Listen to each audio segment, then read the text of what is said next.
Hi, this is Brendan Davis from Bedrock Games and the Bedrock blog, and I'm here with Dionne for another episode of Wuxia Weekend.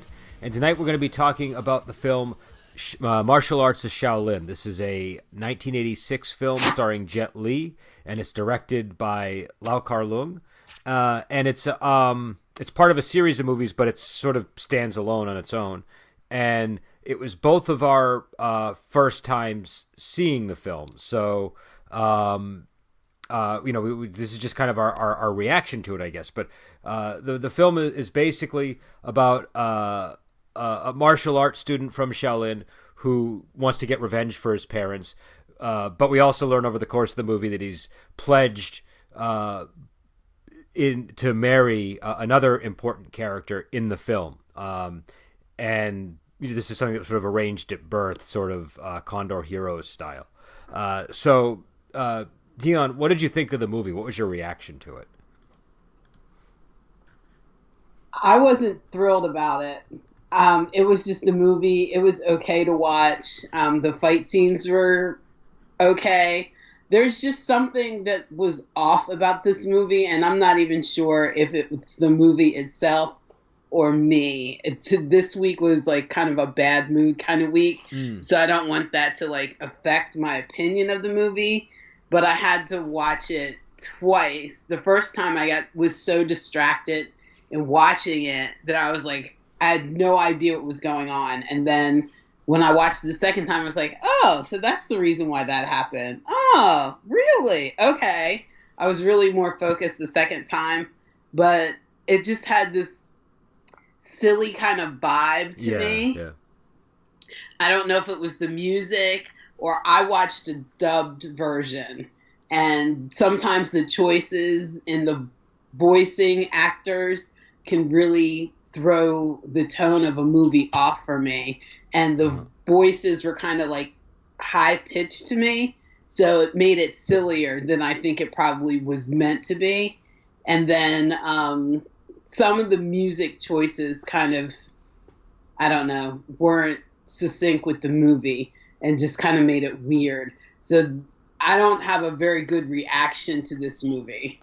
Yeah, I like you, like we were just talking about it. I didn't even realize this was a Lau Kar-leung movie. It didn't leap out to me at all, feeling like a Lau Kar-leung movie while I was watching it, and I was really surprised when I saw that his name was, because I thought it was going to be somebody else, to be honest.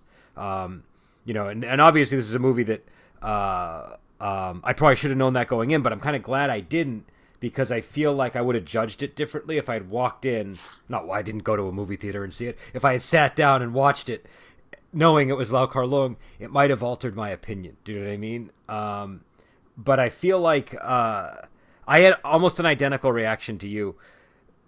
And again, it's possible I do have a head cold, so maybe that was throwing me off, but I don't think so. I think it was everything you said. I think the music really felt off on this one. And I think that the overall vibe was just kind of, it just kind of felt like a lot of these movies will get silly and then they'll get serious and all that stuff. But there weren't enough touchdowns with serious tone to kind of anchor it, I felt. And the story kind of didn't really have any weight to it. Do you know what I mean? Like it was mostly kind of going from location to location, and the story itself just didn't have any heaviness. It was it almost felt like the story didn't even almost need to be there at times. Do you know what I mean? Like it was like there's the whole story about him being pledged to marry that girl, and the way that got resolved was so, I don't know, it just felt like it just didn't, it felt like an afterthought. Do you know what I mean? Yeah, I completely understand what you're saying. You see the bell the whole time with him, and you get, then it's introduced with her, and you figure out that they're supposed to be together. At least I did from the very beginning when she introduced her bell. So I don't know. It seemed like that storyline was forced in to the revenge storyline to me. It was kind of like contrived. Well, let's make this a little bit more interesting by making them betrothed, and let's throw in this other guy who really likes this girl. to make it like a love triangle, but like you said, it was an afterthought. It wasn't really well planned out from beginning to end. There was no real emotion in it. Like those kind of plots can kind of work if it like produces something that really adds to the it doesn't have to add to the revenge story, but it can kind of intensify the revenge story, and it can give it just its whole other layer. But every time there was an opportunity for something to kind of crop up with that, like the scene where he revealed that he had the bell, the ankle bell. The other guy, and this was actually kind of a funny scene. The other guy kind of freaks out. And then he shifts, and he's like, "Okay, I'll help you out. Like, I'll help make this marriage work, or whatever." At first, I was amused by that, but then it was like it never really went anywhere. I just wanted it to kind of go in a direction, like either, have some kind of conflict between him and that other guy, or have if it's going to be him or it is going to be the other guy, have there be a meaningful love story that actually feels like something. But this just felt like I didn't even believe that the third wheel guy was really in love with her, because there wasn't enough time spent focusing on it. Yeah. Well, I felt that the second guy, or the third wheel guy, was in love with her, but I didn't feel like she was in love with him or Jet Li's character. I just felt that she was just going to marry either whoever had the bell out of duty. Yeah. And I would have preferred her to have at least have some kind of interest in the guy that she's been training with the whole time, so that, when she found out that he had the bell the whole time, it would have been great. Or if she found out that Jet Li's character had the bell, then there would have been some kind of conflict. But you never get the sense that she's even wanting to be married. It's just a duty that she has to do. And then so to me, that felt contrived. Yeah, because I feel like we really should have gotten more of like her reaction to, like, he just kind of hands the other guy the bell, and then it's like, that's it. It just didn't really work for me. And I feel like the revenge plot would have been stronger if they had tied the love triangle a little closer to it. Do you know what I mean? Because then if it was like this couple that you were rooting for, then that would kind of give the revenge plot a little more strength.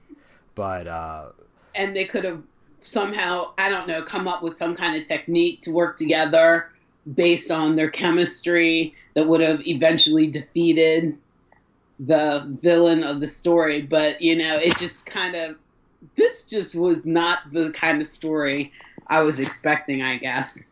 No, and there were things about the movie I did like. I did like all the fight scenes. The fight choreography is great. The performances are great, especially Jet Li. Jet Li is like really young in this, so his reflexes are super sharp. Like you really see it in early movies like this. And I love the dragon dance thing, and I love the whole assassination attempt with the dragon dance. Yeah, that was really cool. Yeah, I thought there were a lot of really great moments in the movie, and it's just that all the stuff tying those moments together was not, and I'm usually pretty forgiving of that, but here it just didn't feel as tied together as it should be. I don't know. No, I totally agree with you. It seemed like separate stories kind of mushed together. Yeah. It didn't flow like it should have. When you told me that who the director was, I was like, are you serious? I mean, that really disappointed me that it was him, because I'm so used to such wonderful work. All the other films that I've seen have been awesome, and this is the worst one I've seen. Well, and especially with stuff like love stories and things like that, like he's really good at handling those in his movies. The details and getting his characters connected and everything working together towards an ultimate goal. And sometimes there's a little twist and turn, but it was just completely unlike it. But I don't know. I mean, but also it feels like a movie that's like very rooted. Like it came out in '86, and it feels very rooted to that time when I'm watching it. Like a lot of other movies. I mean, it's a '70s movie, or it's an '80s movie, but there are other things at work there that are unique to that film. And this one felt like everything that was in it, from the music to just all, it was just all a product of its time. And so that was another part of it that kind of irked me a little bit. I think it was really more to do with the music. The music was really getting on my nerves in this movie. And yes, it kind of felt like slapstick comedy kind of music, but it wasn't a slapstick comedy kind of film. Well, and even the music that was supposed to be serious, it was sort of this really weak flute music that felt like it belonged in like early 80s late night TV. Do you know what I mean? Like it had that kind of like, it just didn't have a real strong backbone to it. And so I don't know, the music didn't help the movie, I'll say that. But again, the fights were great. Like I can't complain about the fights, and I can't complain about that dragon dance sequence was really, really cool, especially when you see the woman flip backwards and land on the ground. Like some of the acrobatics in that scene were truly impressive. It's just that the plot stuff wasn't to my liking, and I did have trouble maintaining my interest because of that. Individually, each of the segments were kind of cool, so it's sort of odd. Like there was the whole sheep portion of it where Jet Li dresses that a was woman. Funny. Yeah, that was all really funny. It's just that, like I said, they just didn't tie together. Like, and especially because in that one, there's a woman in the group, and Jet Li has no idea she's a woman, and so he's the one. He says, "No, I can make a better. Like, I can make a believable woman. So I'll be the woman." And it's just like stuff like that was really charming. And I thought that I don't know. I don't think I've seen Jet Li play a character like that. So it was funny. But there were other scenes too, like the scene with the worms and the birds, and they have the whole, like, they find these birds that have fallen out of the nest and their mother's gone, and they have to feed them, but they're monks and they're not supposed to kill anything, but the birds need to eat worms, and so they decide to feed it a worm, and then one of the abbots finds them, or one of the masters, and says, well, you can't let them die, but you can't feed them the worm because those are both acts of killing. And so they have this moral dilemma, and then they leave it on the monk, and he ultimately decides to help the bigger animal.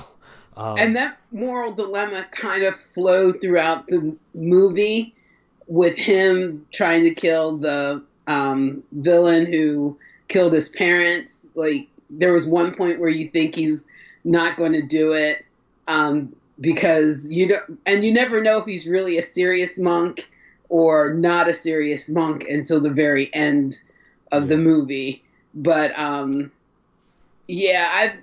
don't know. I liked that scene. I thought it was cute, and I liked the sheep scene, but the rest of it was and the birthday performance scene with the assassination attempt and everything. Mm-hmm. That was really cool. I liked the music for that scene was good because it, had music in it, and it was perfect, and the dancing and everything. But I just can't get over the disconnection of the rest of the film. Yeah. I'm in pretty strong agreement with that. And again, so I don't know, maybe it's one of these movies where, like, I could sort of see myself going back and rewatching it for the martial arts and for some of those scenes, but I don't know if I'd want to sit through it that many more times. Unless I was doing something else. You know what I mean? Like that kind of a thing. But I don't know, were there any other aspects of the movie that I'm overlooking or that you thought were worth commenting on that were positive? I like the performance of the actors. Mm-hmm. I think for me it might have been better if it had been subtitled and in the original language than the voices, because like I've said before, I have a hard time with dubbing. Yep. And the voicing does affect my opinion of the movie when I don't feel that the voices really connect with the movie. And to me, this part of this movie, the voices, seems like they hired comedic actors to do the voices for this, even though the movie wasn't supposed to be a full out comedy. Yeah, and that honestly, see, the thing is, that would not normally bother me that much because I watch so many of those '90s movies that kind of have that vibe to them, and I can sort of deal with it, especially when they kind of touch down to some kind of emotional, more serious note from time to time. But it did kind of have almost like an anime dub quality to it. Like that was it's sort of like that level of. Like some of the scenes, it almost feels like they're just rapidly reading off a line, and they're not really connecting to the material that much. And why that's frustrating is because you wonder when you hear that, if I were listening to this in the original language with a sub, would it also be doing that? Because if it is, that really changes what the scene is supposed to mean than if it isn't. So, so that kind of stuff you definitely kind of had to go through in this one. One of the things I also noticed was that the translations and the subs, because I did turn the subs on this, were totally different than the dubs. Do you know what I mean? Oh, like, really? Yeah. I never even thought to do that. Yeah, like you couldn't actually we watched the version that's on Netflix, and you couldn't switch the audio, but you could turn on the subtitles. Now, whether those are the subtitles that are on the Celestial Pictures version of the movie or not, I don't know. I'm imagining they are. But like, okay, there was one scene where the monk says, "I'm going to send you to heaven" on the dub, right? Uh-huh. What do you think he said on the sub? What's your guess? I'm trying to remember. Was he angry looking in that? It was when they were fighting at the river, and the emissary was trying to go and get reinforcements, and the abbot approached him and hit him, and he fell down the water and down the cliff into the water, and the abbot said, I'm going to send you to heaven," in the dub version. Oh, maybe hell. Yeah, that's exactly. "I'm going to send you to hell" was the subtitle. So, but it's like, and that's that like would the make opposite. More sense to me. Huh? It makes more sense, but it's the opposite. Like, it's just sort of like the opposite meaning. Do you know what I mean? Like, I get that. Like, you could sort of interpret, like they were probably talking about, like, Diu or something, or Buddhist hell, or but like, it just sort of was a real, like, why would the subtitle and the dub be different? Because I mean, I guess the syllables, maybe they needed a 2-syllable word rather than a 1-syllable word, but it just felt kind of off to me. Not that it's a big deal. I've seen much worse subtitle to dub issues, but when I saw that, I was like, oh, that's kind of an odd discrepancy between them. Right, because when you think of sending someone to heaven, to me, it's a positive thing. But if you're sending them to hell, that means you're angry and mad. So it's a negative thing. Yeah. And so that completely changes the way that the scene feels. Yeah, exactly. So, and I know they're obviously talking about a different cosmology, so it's not like a 1-to-1, but right. But it's just weird that the subtitle and the dub were so different in my mind. But yeah, I did like the performances. I thought, and again, I think a lot of this really, to me, like the stuff with Jet Li and stuff, a lot of that was just like, I really like watching him, especially when he's younger, and you can sort of see him in at the peak of his physical condition. It was I thought that it was really good for those kinds of things, and there were a lot of good performances throughout the movie in general, both in terms of acting and in terms of martial arts. I didn't really pick up on too many, like there was nothing in the physical performances that I really noticed that bothered me. Do you know what I mean? Most movies, same here. Yeah, most movies you'll find that, and this I didn't really, I might have missed one or two, but I didn't really see anything that irked me or felt like, oh, that person looks like they weren't really, holding the weapon that well, or like they got tired as they were about to hit somebody. It all felt really tight.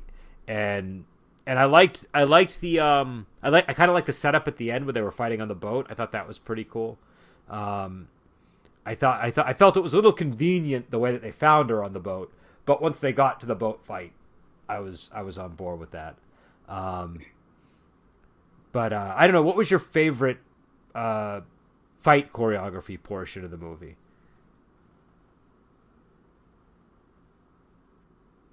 I don't think I have a favorite fight from the movie. I did like the whole battling, the two pole groups battling with each other, but they weren't using poles. They were to write the characters on the big canvas, and the loser has to spend 15 days getting water. But I thought that was a really neat idea. It was kind of like a free-for-all, but a controlled free-for-all. I like that. And the dragon dance was awesome.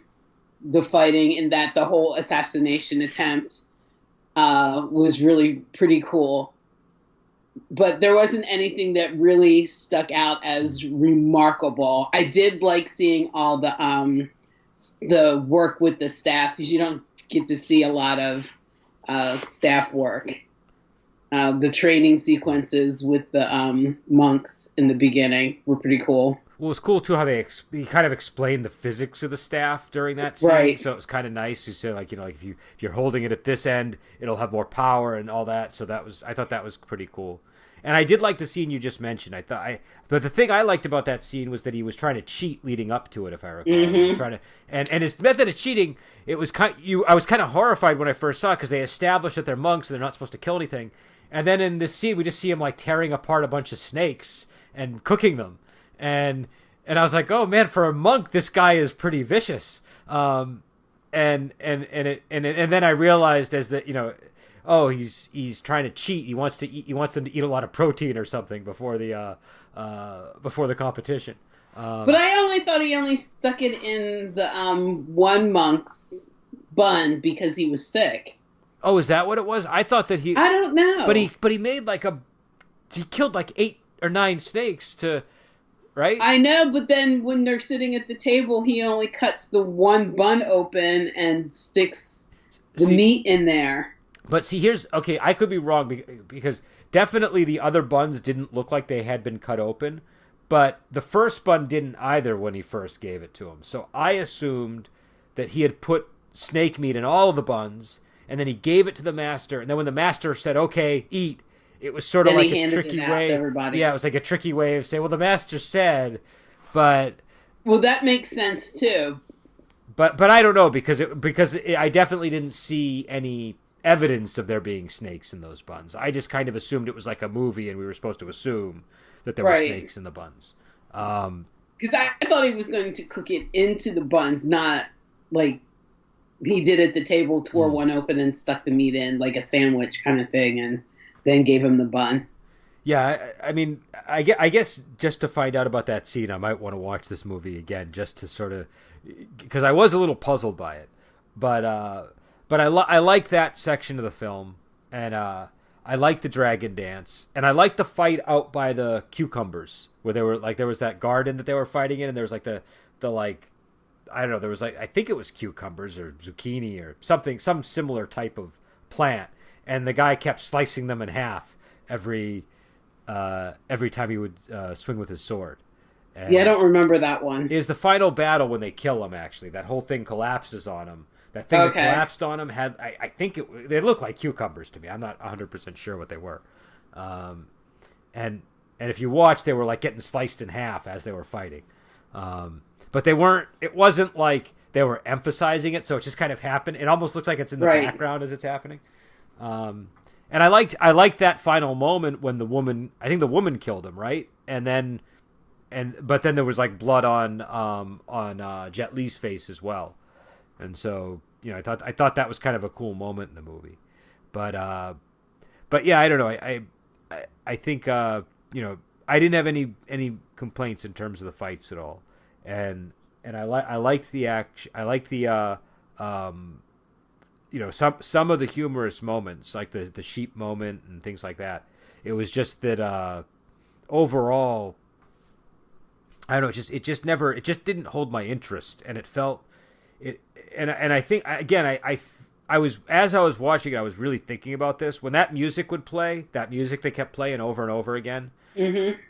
I kept thinking to myself, if they were playing Ennio Morricone music, like, would I have a different reaction than if it was that music? Do you know what I mean? Because the scene where I started to really get engaged with the movie was the dragon dance scene, and they were playing much different music during that scene. They were playing like traditional Chinese music or something, but it kind of connected a lot more to what was going on, and it had like a little bit of an emotional resonance to it that pulled me in. So it's hard to say, but I feel like a lot of what didn't work with this movie could maybe be pinned to the music. Just because I think that matters a lot in a film like this, and I had a similar reaction to a movie called I think it was Journey of the Doomed, and it's got Kara Hoy in it. It's got a lot of really good elements to it, but the music just felt very, very off. Like there was like a recurring music that it was surf style music, but it was like the wrong type of surf style music. For, you know what I mean? Like there's like good surf style music that fits wuxia and stuff, but then there's other kinds that don't, and it felt like the kind it didn't, and so I think that the music had a big impact on my appreciation of the movie. And I was just kind of wondering as I watched this if that was what was going on. But I mean, I couldn't like turn down the volume and put on, the Good, the Bad, the Ugly soundtrack on or something and see if it made a difference. But yeah, so I don't know, any other thoughts before we get into sort of the ranking of the film? No, I think we hit everything. This was just such an off movie. Yeah, I mean, I definitely won't recommend it. That's my like. I'm gonna have to give it a 2 out of 5. That's what my rating is gonna have to be. If people, go ahead. Yeah, I was gonna say that's me too. I really wanted to give it a 1, but because I was moody this week, I decided not to give it a 1 and give it the more benefit of a doubt and give it a 2. Well, I think I gave it a 2 because it had moments that I liked, like the moments with the sheep, things like that. I enjoyed those, and I was like, I was lit up a little bit when they were happening. And then the scenes, the fight scenes were all, perfectly good. They were all, really good fight scenes. So I can give it a 2 for that, but like it definitely wasn't a 3. Do you know what I mean? For me, it was sort of like it just wasn't a film I enjoyed watching that much. It was right. It had its moments, but I wasn't super into it.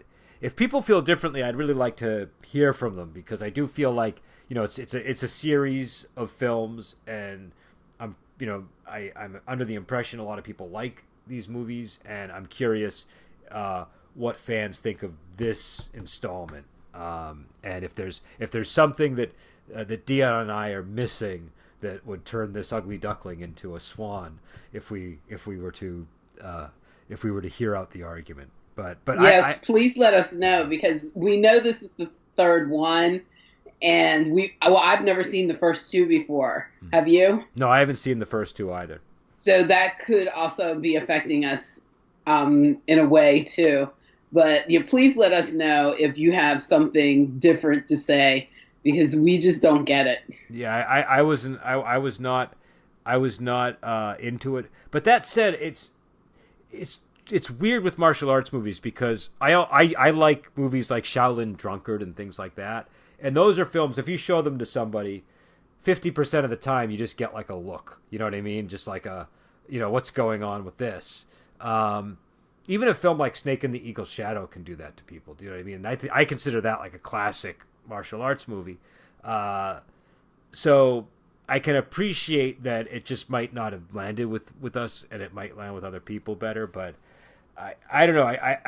We both watched it separately, and our reactions were firmly set before we spoke to each other. Like, it was just one of these things where we both clearly had a negative reaction to the film. And so I think that, I can't give it more than a 2. That's as high as I can go. But I would be interested in seeing the other ones now, because I want to know, because I know that the first one is very significant, and it led to the other ones, obviously. So I want to find out more. But this one just kind of, I don't know. It just felt, to me, it really felt like like something about it. Every once in a while, it would make me nostalgic in bad ways. Do you know what I mean? Like it was just like the wrong kind of nostalgia. Whenever that emotion was raised. So a 2, and I would say, this might be it might not be the fairest hearing because we aren't reviewing it in light of the other 2 movies, and I think that obviously could make a huge difference. Yes, and usually the first movie in a series like this is typically considered to be the best one. Yeah.